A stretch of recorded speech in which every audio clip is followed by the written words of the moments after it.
Hello and welcome to another one of my product review and unboxing videos, and today we're going to be looking at a keyboard made by Corsair, and the model number is K55 and it's an RGB gaming keyboard, not necessarily to be used for gaming, but the RGB effects and the macro buttons along the side along with the controls make it especially useful for that type of thing. I've got a Corsair mouse already, this one here. Quite decent, and that one is the M65 Pro RGB, and we're running the Corsair iCue software, and that will allow you to control the RGB lighting and sync them.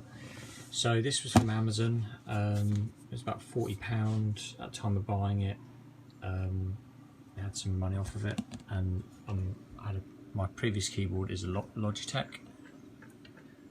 Not really anything wrong with it. They're good keyboards, but obviously some of the keys are wearing, and I just wanted a few more buttons along the side to bind stuff to when I'm doing bits. That's really the reason why I bought it, and obviously the RGB light, and it's just nice to have.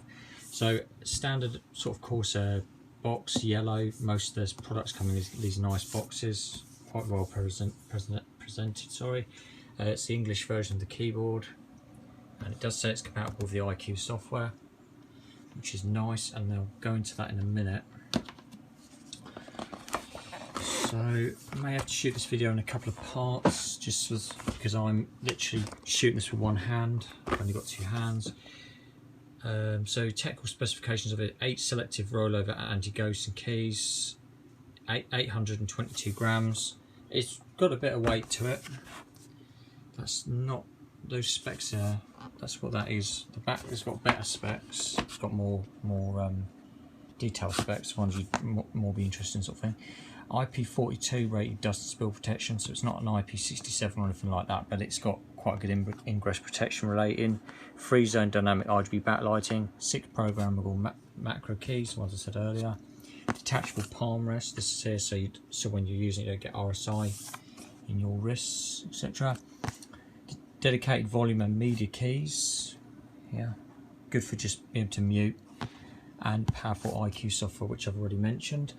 And it is compatible with Windows 7, 8 and 10, USB 2, and obviously once again we're mentioning iCue again, so you know that should work.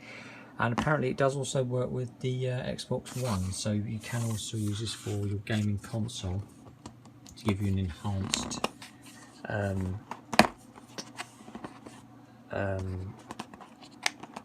experience. That's what I was trying to get at. USB 2 compatibility. Obviously, if you've got USB 3 ports on your machine, then it shouldn't be a problem. I'm just trying to get this box open. Right, here we go. It does come with these clear things, but I've cut them prior to making the video. It's compatible with PC, Mac and Xbox One. Forgot to mention it was Mac compatible as well. Okay, so as you can see, so this was purchased from Amazon, and it did come in like a plastic cover to protect the boxes. I know some people like to keep the boxes when they buy components. Get that bent back. Hang on a minute. There we go. Okay, so the keyboard's in a plastic sleeve like the box was as well. See if I can try and get this out of here while I keep filming.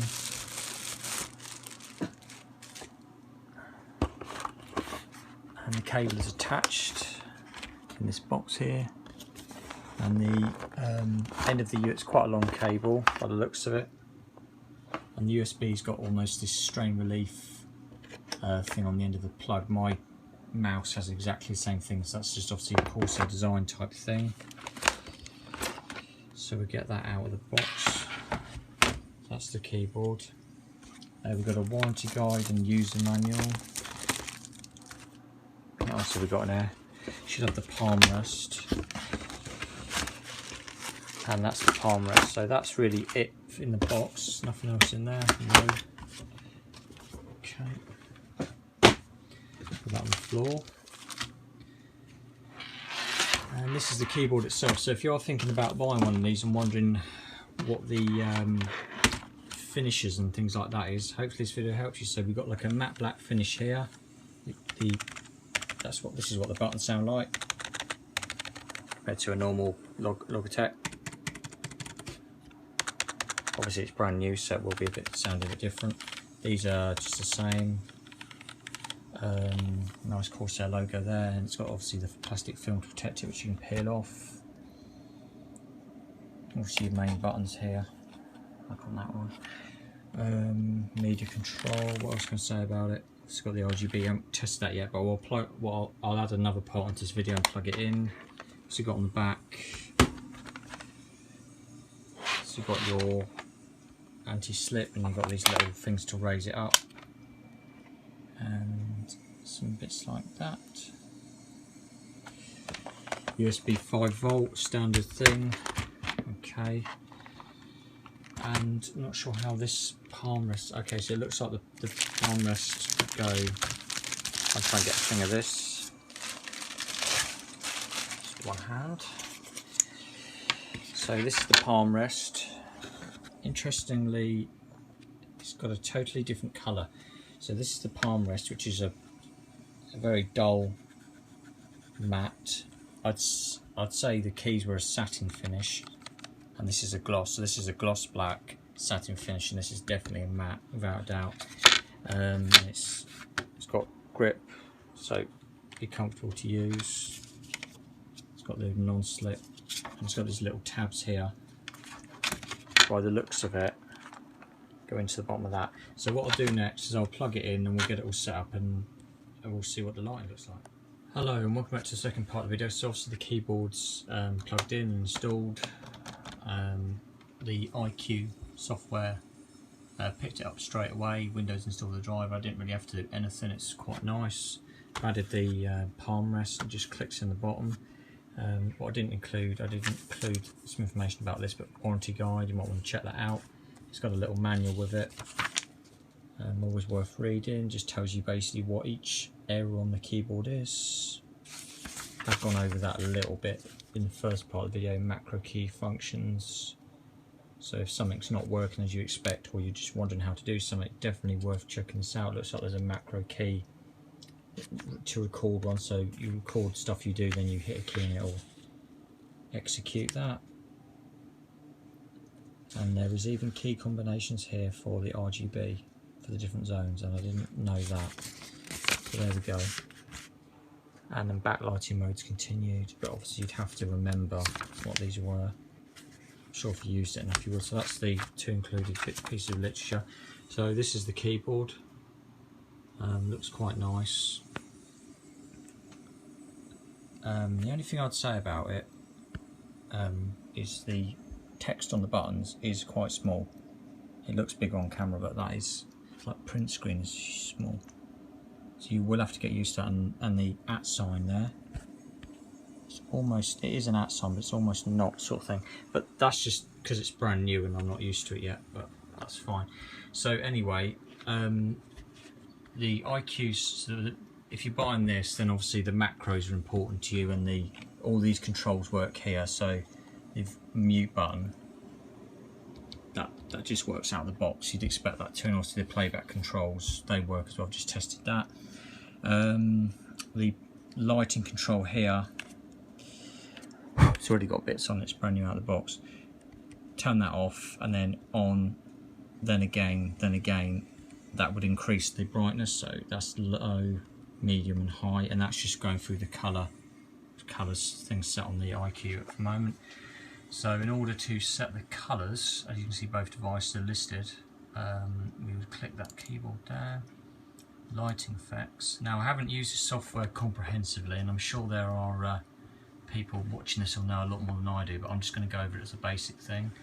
So we just got rainbow wave at the moment, and now I'll just set that to like a static colour, and you can choose what you want. So that's set to white now.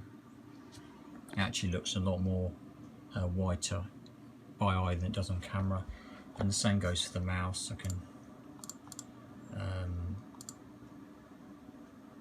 set that to white as well, so you can have them matching. I think you can probably sync this to that, but I don't know, to be honest. What else would you need to know? So on this iCue software, instant lighting is another one. You literally can click that red, blue, green, and that'll give you that just that'll sync both of them to that colour then, that's quite cool. Settings on here, so this is where I'd control the keyboard settings from. You've got current layout. Now so I'm from the UK and it's a English layout keyboard, but when I installed this it had US North America on the list, and I tested it and it didn't make any difference to things like the @ sign being something else it shouldn't, you know, that wrong character type issue.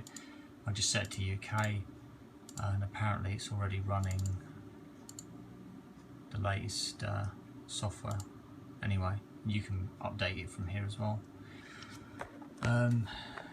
iCue settings, I'm not going to touch any of that. Performance tab on here, it's just got what you can and can't do with it. Obviously the keyboard's got its own lighting effects, and you can disable instant lighting, and there's actions which obviously would work with these keys. I'll probably try them out in a bit. I wanted to just bind these keys to in a game, so if I wanted to do something in a game I could just press it. It's the reason why second reason why I bought it, and in Windows as well. What else is there? I think that's about it really. So looks like you can check settings there. So if you're thinking about buying one of these keyboards, the K55 RGB, then I hope this video helps you. I have made a review about this mouse, which is the M65 Pro. That's quite a nice mouse, well worth the money.